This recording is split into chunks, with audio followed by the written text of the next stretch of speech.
Herkese merhaba, Meşhur Enkan'dasınız. Bugünkü misafirimiz bir İngiliz. Trump Honeywell Speed Twin 900 modeli.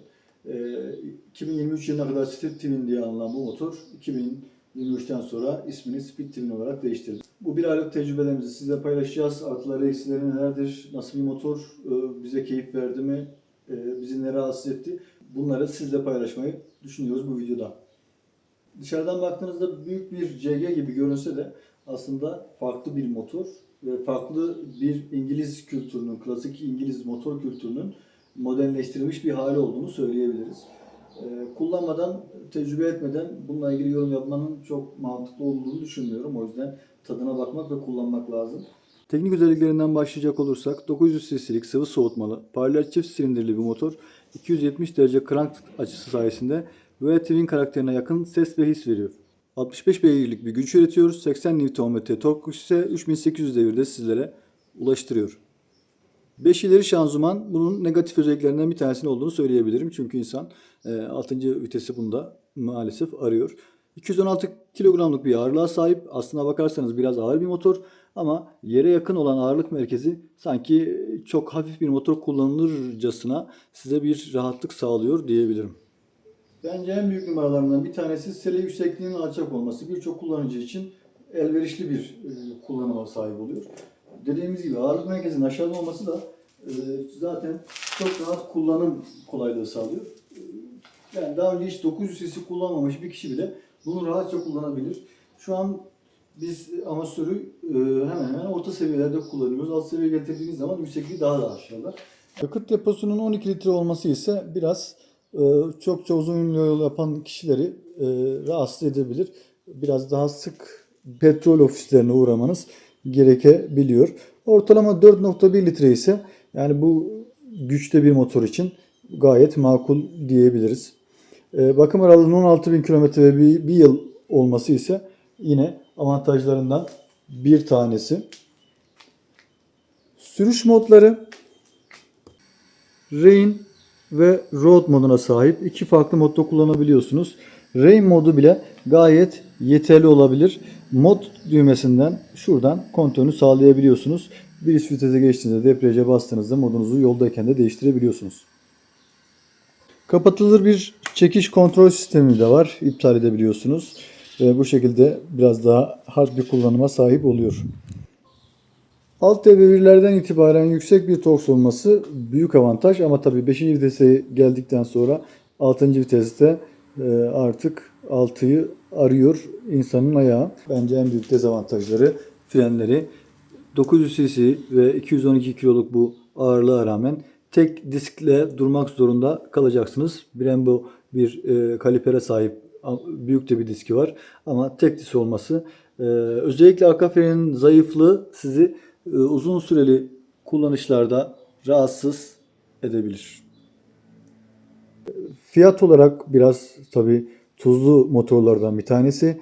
Bununla sadece kendisinin fiyatı değil, aynı zamanda ekipmanları için de çok fazla yüksek meblağlar ödemek durumunda kalabilirsiniz. Yedek parça konusunda biraz problem yaşatacak bir motor olduğunu maalesef söylemem gerekiyor.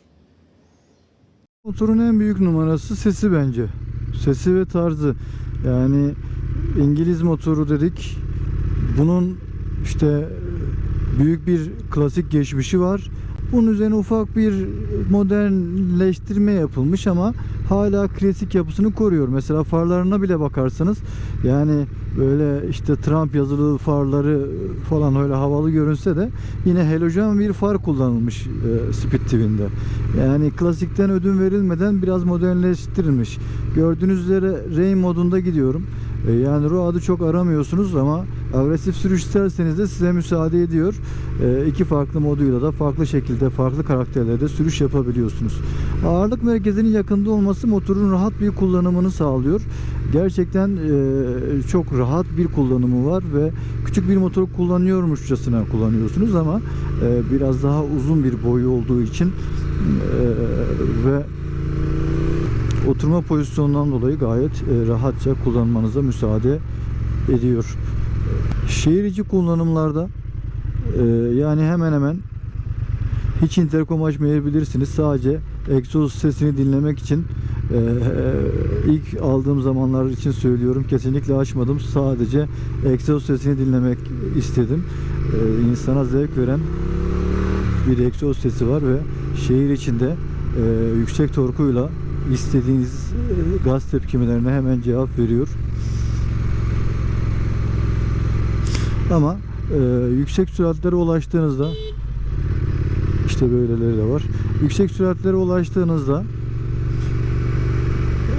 özellikle 120 kilometre hızın üzerine çıktığınız zaman yani gerçekten paraşüte dönüşüyorsunuz. Bütün rüzgar sizin göğsünüzde. Özellikle kaba bir şey giydiğiniz zaman veya çanta aldığınızda gerçekten size zorluk yaşatabiliyor. Ama o kilometrelere kadar gayet keyifle yol alabiliyorsunuz. Zaten bunun tarzı hız yapma için tasarlanmış bir motor değil.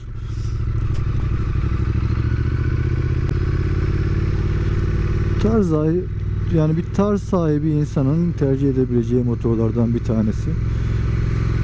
Dışarıda görüldüğü zaman işte o motora bak falan denilecek bir motor değil. Yani motordan anlamayanların dikkatini çekecek bir motor değil.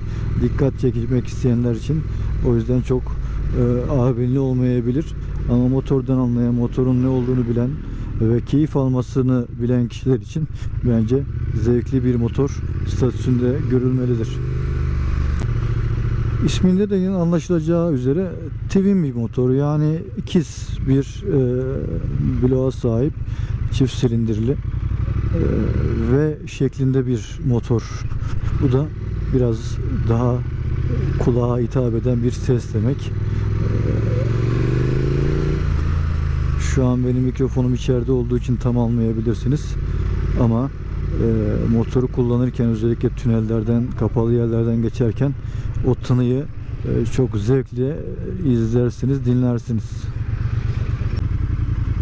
4.1 yani fabrika verisi şeklinde kullanmışız. Ben genelde Rain moduyla kullanıyorum. Road bana biraz fazla geliyor. Gayet yeterli. Şehir içi kullanımında sizi rahatsız edecek tek şey bence fazla ısınması. Yani şehir içinde motoru soğutamadığınız için alt kısımdan size gelen yüksek bir hararet var. Yani özellikle yaz aylarında biraz sizi rahatsız edebilir. Tabii kışın bunun biraz keyfi var. Alttan sizi ısıtıyor ama yazın da yakıyor.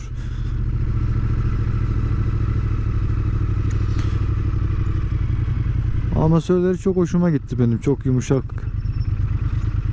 Kasis geçişlerinde vesaire. Biraz road da kullanalım.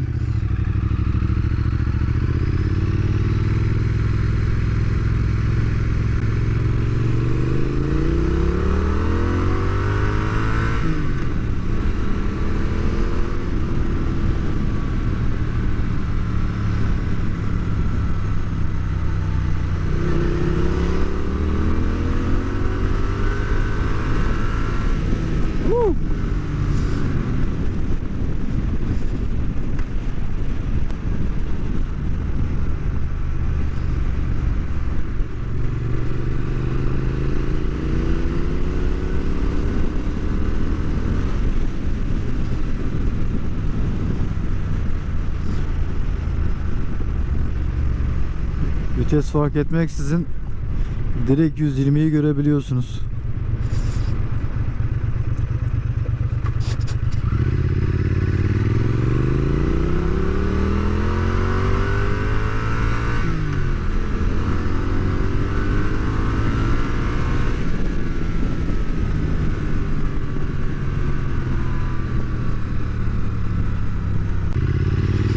Hadi biraz gaz açalım.